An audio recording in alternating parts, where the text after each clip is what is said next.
Hi friends, నేను మీ Nivas. Welcome back to Nivas unique talks. ఈ 2025 సంవత్సరం ఎండింగ్ వస్తుంది.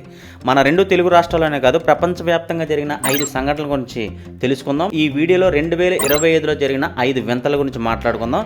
ముఖ్యంగా 5వది మీరు వింటే నిజంగా షాక్ అవుతారు. సో ఈ వీడియో స్కిప్ చేయకుండా చివరి వరకు చూడండి. నెంబర్ 1, ఇస్రో సృష్టించిన చరిత్ర. 2025లో భారత అంతరిక్ష పరిశోధన సంస్థ ఇస్రో చరిత్ర సృష్టించింది. చంద్రుడి నుండి మట్టిని భూమికి తీసుకురావడమే లక్ష్యంగా సాగిన ఈ మిషన్ ప్రపంచ దేశాలన్నీ భారత్ వైపు చూసేలా చేసింది. ఇది కేవలం సైన్స్ కాదు, ప్రతి భారతీయుడు గర్వించదగ్గ విషయం.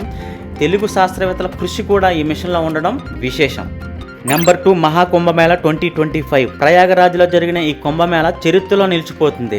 60 కోట్లకు పైగా భక్తులు ఒకే చోటుకు రావడం అనేది మామూలు విషయం కాదు. స్పేస్ నుండి చూసినప్పుడు కూడా జన సందోహం కనబడిందంటే ఇది ఎంత పెద్ద వింతో మీరు ఆలోచించండి. ఆధ్యాత్మికతకు టెక్నాలజీకి మధ్య జరిగిన ఈ మహామేళ 2025కి ఒక ప్రత్యేక ఆకర్షణ. Number 3, AI in our daily life. 2025లో గూగుల్ జెమిని మన జీవితంలో ఒక భాగంగా మారిపోయింది. స్టూడెంట్స్ నుండి సాఫ్ట్వేర్ ఇంజనీర్ల వరకు ప్రతి ఒక్కరు ఏఐని వాడడం మొదలుపెట్టారు. ముఖ్యంగా ఏఐ తెలుగు భాషలో అద్భుతంగా పనిచేయడం ఈ ఏడాదిలోనే జరిగిన అతిపెద్ద మార్పు. మనుషుల కంటే వేగంగా ఏఐ నిర్ణయాలు తీసుకోవడం మనం చూస్తున్నాం. Number 4, Swarnandhra vision 2047.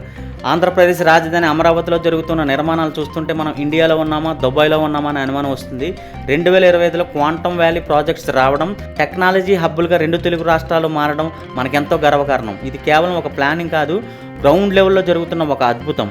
చివరిగా నెంబర్ 5, జనరేషన్ బీటా. 2025 జనవరి 1 నుండి పుట్టిన పిల్లలను జనరేషన్ బీటా అంటారు. ఎందుకంటే వీళ్ళు పూర్తిగా ఏఐ యుగంలో పుట్టిన మొదటి తరం. మనం చూడని ఎన్నో వింతలను వీళ్ళు భవిష్యత్తులో చూడబోతున్నారు. 2025లో ఈ సరికొత్త తరం మన భూమి మీదకి రావడం అనేది ఒక గొప్ప చారిత్రక పరిణామం.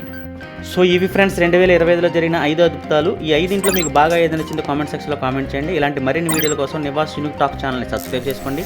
పక్కన ఉన్న బెల్ ఐకాన్ నొక్కడం మర్చిపోకండి. జై హింద్.